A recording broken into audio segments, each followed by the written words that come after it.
လာပါရှင်ခေတ်တက်လေးပဲချင်းသတင်းဌာနမှသတင်းများကိုတင်ဆက်ပေးနေပါတယ်ပထမဆုံးကြောက်ဖြူမင်းမြင်မှဝင်ရောက်ခြေကုပ်ယူထားသည့်စစ်ကြောင်းနှစ်ကြောင်းအနက်တကြောင်းကိုတိုက်ခိုက်ခြင်းမို့ဆိုသတင်းကိုတင်ဆက်ပေးမှာဖြစ်ပါတယ်ကြောက်ဖြူမျိုးနဲ့မင်းမြင်ရွာမှာဝင်ရောက်ခြေကုပ်ယူထားသည့်စစ်အုပ်စု၏စစ်ကြောင်းနှစ်ကြောင်းတွေကတကြောင်းကိုဂျမနီနေ့လေကအာရခတက်တော်အေးမှဝင်ရောက်တိုက်ခိုက်ခြင်းမုန်းခဲ့တယ်လို့သတင်းရရှိပါတယ်ထို့သောချိန်မုန်းခံရတာကြောင့်အကြမ်းမဲ့လီတဲ့ကချက်ပိုက်တာများဖြင့်မင်းမြင့်ရွာအနီးဝန်းကျင်ကိုဂျမန်ညနေပိုင်းအထိအပြင်းထန်ပုံကျက်တက်ခိုင်းနေတယ်လို့စစ်မြေပြင်သတင်းချင်းမြစ်တအူးကပြောပါတယ်။မင်းမြင့်ကျေးရွာမိုးလေဝသရေဒါစခန်းနဲ့ရဲစခန်းတို့မှာအဓိကခြေကောက်ယူထားတဲ့စစ်တပ်ဟာအနီးပတ်ဝန်းကျင်ကျေးရွာတွေကိုဒရုန်းအပါအဝင်လက်နက်ကြီးတွေနဲ့နှောက်ယှက်ဖျက်ဆီးတိုက်ခတ်မှုတွေဇက်တိုက်ပြုလုပ်ခဲ့ပါတယ်။အဲဒီနောက်ရွာတွေကစစ်ကြောင်းကိုအေအေကဝင်ရောက်တိုက်ခတ်ချေမှုန်းတာပါ။ထို့သောတိုက်ခိုက်ခံရတာကြောင့်အကြမ်းမဲ့စစ်တပ်ဘက်ကအကြဆုံးများပြီးအနည်းဆုံး10ဦးခန့်ကိုအေအေကလက်ရဖမ်းမိခဲ့တယ်လို့၎င်းကပြောပါတယ်။အခုလိုဒုံလက်နက်ကြီးတွေနဲ့အနီးအနားကကြေးရွာတွေကိုပြစ်ခတ်မှုပြုလုပ်နေတဲ့အတွက်စစ်တပ်စစ်ကြောင်းနှစ်ခုတည်းကမင်းပြင်ရွာထဲမှာနေရာယူဝင်ရောက်တပ်ဆွဲထားတဲ့စစ်ကြောင်းကိုဂျမနီနေ့လယ်ကအေအေကအပြင်းထန်ဝင်ရောက်တိုက်ခတ်ချေမှုန်းခဲ့တာပါ။စစ်တပ်ဘက်ကကြားဆုံးများပြီးစစ်သား30ကျော်လည်းအေအေစီမှာဖမ်းဆီးခံခဲ့ရပါတယ်လို့၎င်းသတင်းရင်းမြစ်ကဆက်လက်ပြောဆိုပါတယ်။ယခုလ14ရက်နေ့နနက်10:00နာရီကျော်ခန့်ကလည်းမြင်းမြမိုးလီဝတ်သားရေဒါဆောင်အောင်ရှိမှဝါရပြတ်တပ်ပုံရိုက်ကူးရန်တန်းစင်နေစဉ်အေအေတိုက်ခိုက်သည့်အတွက်စစ်သားများပြားတည်ဆုံခဲ့ရပါတယ်။မိုးလီဝတ်သားစခန်းထဲမှာလည်းတေတာများတယ်။အခုလည်းစစ်သားတွေတေတာများပါတယ်။ရွာတွေနဲ့ရွာပြင်တွေမှာကင်းယူနေတဲ့စစ်သားတွေကိုအေအေကလျှက်တဲ့ပြက်ဝင်လာပြီးအကုန်စင်းနှင်းတိုက်ခိုက်လိုက်တာပါ။စစ်ကြောင်းတစ်ခုလုံးအကုန်ချိန်မုံခံရတယ်။၎င်းကဲ့သို့တိုက်ခိုက်မှုအပြီးအေအေကလက်ရဖန်ဆီးသူများနှင့်တင်စီရမိသည့်လက်နက်ခဲယမ်းများကိုတည်ယူရန်လုပ်နေစဉ်မိုးလေဝသစခန်းမှစစ်ကြောင်းနှင့်အခြားစစ်ကူပူးပေါင်းတပ်ဖွဲ့များရောက်ရှိလာတာကြောင့်နိုင်ဝဲလောက်နှစ်ဖက်တိုက်ပွဲအပြင်းထန်ဖြစ်ပွားခဲ့တယ်လို့သိရပါတယ်။တိုက်ပွဲဖြစ်ပြီးနောက်မင်းမြင့်ရွာအနီးဝန်းကျင်နေရာများကိုလက်ရှိအချိန်ညနေ6:00နာရီကျော်မှည9:00နာရီအထိလေယာဉ်များဖြင့်အကြီးအကျယ်ပုံကျဲတက်ခိုင်းနေတယ်လို့၎င်းကပြောပါတယ်။အေအေတပ်ဖွဲ့ဝင်များမှပြည်မဲ့တီရမခပင်မင်းမြင့်ရွာမှအသားစီးဖြင့်နောက်ဆုတ်လာခဲ့တယ်လို့သိရပါတယ်။ဒီလ14ရက်နေ့နနက်10:00နာရီကျော်အချိန်မှာဖြစ်ပွားသည့်မြင်းမြင့်မိုးလေဝသရေဒါစခန်းနှင့်တိုက်ခိုက်ခံရမှုမှာလည်းဝါရဖြတ်တပ်မှုရိုက်ဖို့တန်းစီနေသည့်စစ်သားနှင့်စခန်းတည်ဆုံကဒဏ်ရာရသူများလည်းရှိခဲ့တယ်လို့သိရပါတယ်ရှင်။ဆလပင်ပလောမြို့နယ်မှာစစ်တပ်စစ်ကြောင်းကိုကြားပြတ်တိုက်ခိုက်မှုလက်နက်6လက်တင်စီရရှိဆွဲသတင်းကိုတင်ဆက်ပေးမှာဖြစ်ပါတယ်။တနင်္သာရီတိုင်းပလောမြို့နယ်မှာအကြမ်းဖက်စစ်တပ်စစ်ကြောင်းကိုကြားပြတ်တိုက်ခိုက်ရာလက်နက်6လက်တင်စီရရှိခဲ့ကြောင်း KNU မိတ်တော်ဝဲခရိုင်ကသတင်းထုတ်ပြန်ထားပါတယ်။နိုဝင်ဘာလ18ရက်နေ့မှာပလောမြို့နယ်ပလောကျေးရွာအုပ်စုအတွင်းကိုဝင်ရောက်လာသည့်အကြမ်းဖက်စစ်တပ်စစ်ကြောင်းကိုတော်လှန်ရေးတပ်ဖွဲ့များကကြားဖြတ်တိုက်ခိုက်ခဲ့ခြင်းဖြစ်ကြောင်းသိရပါတယ်။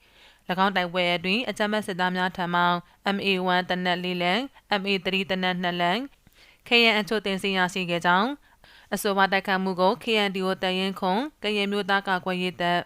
ပူးပေါင်းစစ်ကြောင်းကတိုက်ခိုက်ခဲ့ခြင်းဖြစ်ကြောင်းသိရပါတယ်။ဒါအပြင်စက်တင်ဘာလ10ရက်နေ့ကလည်းပလောမြို့နယ်ထမင်းမစားကျေးရွာမှာခလာယာ283တရင်အမတာ339တရင်အမတ်စနစ်တပ်မတော်လေးကျင်းရင်တင်တန်းကြောင်းမှစစ်သားအင်အား40ခန့်ဖြင့်ပူးပေါင်းတပ်ဆွဲထားသည့်တပ်စခန်းကိုလည်း KNL ကရင်မျိုးသားလွတ်မြောက်ရေးတပ်မတော်တပ်မဟာလေးလက်အောက်ခံ KNDO တရင်ခွန်တပ်ခွဲနှင့်တပ်ခွဲက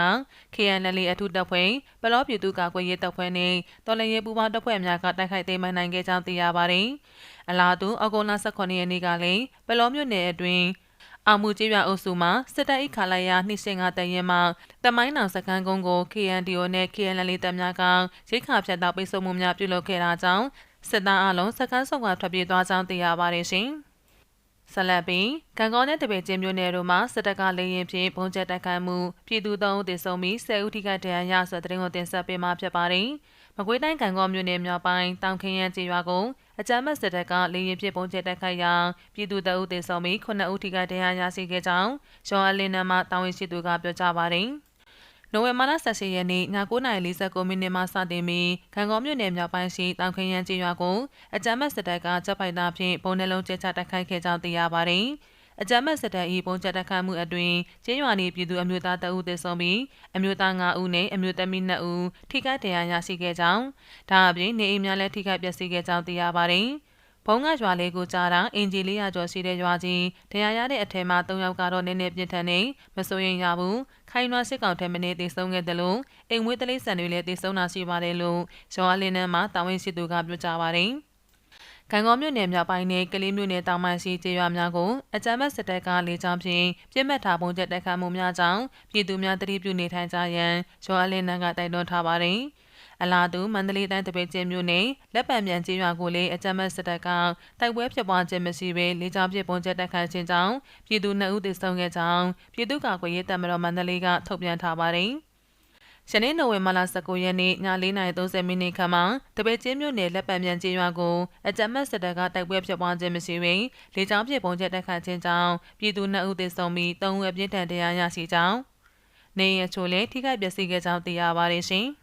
။ဆက်လက်ပြီးတရုတ်ဝမ်မောင်ကျင်းနီစီမံကိန်းနဲ့တို့ရှော့တာတုံဆယ်လုံးနဲ့ပြစ်ခတ်တိုက်ခိုက်ဆွဲတဲ့ဝန်တင်ဆက်ပေးမှာဖြစ်ပါတယ်။စကိုင်းတိုင်းစလင်းကြီးမြို့နယ်အတွင်းရှိတရုတ်ဝမ်မောင်ကျင်းနီစီမံကိန်းတွေကိုရှော့တိုက်တုံဆယ်လုံးနဲ့ပြစ်ခတ်တိုက်ခိုက်ခဲ့တာကြောင့်ကျေးပြားစက်ရုံပေါ်ကြားရောက်ပောက်ခွဲပြီးမီးလောင်ကဥဩဆွဲတဲ့နေနဲ့စုညံနေတယ်လို့ရင်းမဲ့ပင်ခရိုင်ပကဖတပ်ထောက်ရဲဘော်ကပြောကြားပါတယ်။နိုဝင်ဘာလ19ရက်နေ့မနက်9:00နာရီခန့်မှာစလင်းကြီးမြို့နယ်အတွင်းရှိတရုတ်ဝမ်မောင်ကျင်းနီစီမံကိန်းတွေကိုရှော့တိုက်တုံဆယ်လုံးနဲ့တိုက်ခိုက်ခဲ့ရာကျေးပြားစက်ရုံပေါ်ကြားရောက်ပောက်ခွဲခဲ့ပြီးမီးလောင်ခဲ့ကဥဩဆွဲတဲ့နေနဲ့စုညံခဲ့တယ်လို့စစ်ကောင်စီဘက်ကလည်းပြန်လည်ပစ်ခတ်တိုက်ခိုက်ခဲ့တာကြောင့်နှစ်ဖက်တိုက်ပွဲဖြစ်ပွားခဲ့တယ်လို့ဆိုပါတယ်။ဝမ်မောင်နဲ့ကိုပြစ်သား10လုံးလောက်ရှိတဲ့ဗျာစက်ရုံပေါ်ကြာပြီးမီးလောင်လို့ဩဩဆက်တဲ့နေစုညံနေတာပဲစစ်ခွေးတွေဘက်ကလည်းပြန်ပစ်တယ်ဗျာသူတို့ဘက်ကအထိခိုက်တော့မသိရသေးဘူးဗျာလို့အဆိုပါရဲဘော်ကပြောပါတယ်လက်ရှိမှာစစ်ကောင်စီတပ်တွေဟာဝမ်မောင်ကုမ္ပဏီနဲ့အနီးပတ်ဝန်းကျင်ရှိဝမ်မေကန်တော်နဲ့ပလောင်ကျေးရွာကြီးထဲမှာဝင်ရောက်တက်ဆွဲထားတယ်လို့ဆိုပါတယ်အခုကပြန်ဝင်လာကြတာဝမ်မေကန်တော်နဲ့ပလောင်ရွာတွေကပြန်ရောက်နေပြီဗျာဝမ်ပေါင်တွေကကတ်နေတာချန်စီယိုနဲ့လမ်းမဲချတယ်လို့အဆိုပါရဲဘော်ကဆက်ပြောပါတယ်